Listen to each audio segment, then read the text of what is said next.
സംസ്ഥാനത്തെ ഡിജിറ്റൽ തട്ടിപ്പുകളിൽ കേസെടുത്ത enforcement directorate digital തട്ടിപ്പുകളുടെ മറവിൽ കള്ളപ്പണം വെളുപ്പിക്കുന്നതായി ഇഡിക്ക് വിവരം കിട്ടി. സംസ്ഥാനത്ത് രജിസ്റ്റർ ചെയ്ത കേസുകളുടെ എഫ്ഐആറുകൾ ഇഡി ശേഖരിച്ചു. 24 എക്സ്ക്ലൂസീവ്. എസ് ശ്രീകാന്ത് വിവരങ്ങളുമായി ചേരുന്നു. ശ്രീകാന്ത്, ഡിജിറ്റൽ തട്ടിപ്പുകളിൽ 59,000 വാട്സാപ്പ് അക്കൗണ്ടുകൾ ബ്ലോക്ക് ചെയ്യുക അടക്കം തട്ടിപ്പ് വ്യാപകമാകുമ്പോൾ കേന്ദ്ര നടപടി സ്വീകരിക്കുന്നുണ്ട്. പക്ഷേ ഇഡി നടപടി അത് വേറൊരു ദിശയ്ക്കുള്ളതാണോ?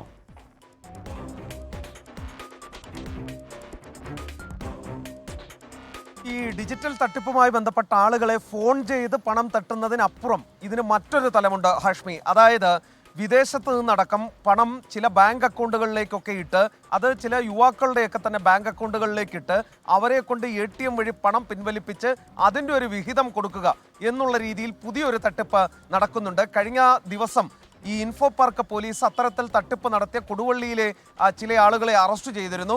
ഇതിന്റെ തുടർച്ച എന്ന നിലയിലാണ് നേരത്തെ ECIR ഇട്ടിരുന്ന കേസിലേക്ക് ആ കേസ് കൂടി ഇപ്പോൾ ആഡ് ചെയ്തിട്ടുണ്ട്. അതായത് ഡിജിറ്റൽ തട്ടിപ്പിൽ സമഗ്രമായ അന്വേഷണത്തിന് ED തയ്യാറെടുത്തിരിക്കുന്നു. ECIR രജിസ്റ്റർ ചെയ്തിരിക്കുന്നു എന്നുള്ളതാണ്.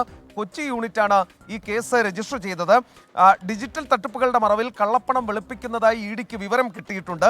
സംസ്ഥാനത്തിനകത്തും പുറത്തും അന്വേഷണം വ്യാപിപ്പിക്കാനാണ് ഇപ്പോൾ തീരുമാനമെടുത്തിട്ടുള്ളത്.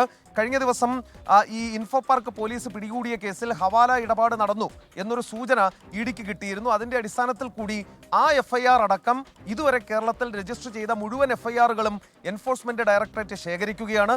ഈ ഇൻഫോ പാർക്കിലെ കേസിലെ പ്രതികളെ കസ്റ്റഡിയിൽ വാങ്ങി ചോദ്യം ചെയ്യാനുള്ള നീക്കവും നടക്കുന്നുണ്ട്. അതേസമയം തന്നെ ആദായ നികുതി വകുപ്പും ഈ കേസുമായി ബന്ധപ്പെട്ട് അന്വേഷണം ആരംഭിച്ചിട്ടുണ്ട്. ഇതിലെ വിദേശ ബന്ധവും ഹവാല നെറ്റ്വർക്കുമായി ബന്ധപ്പെട്ട ബന്ധവുമാണ് ED ഇപ്പോൾ കൂടുതലായി അന്വേഷിക്കുന്നത്. ഓക്കെ, എസ് ശ്രീകാന്താണ് ആ വാർത്തയുടെ വിവരങ്ങൾ നൽകിയത്.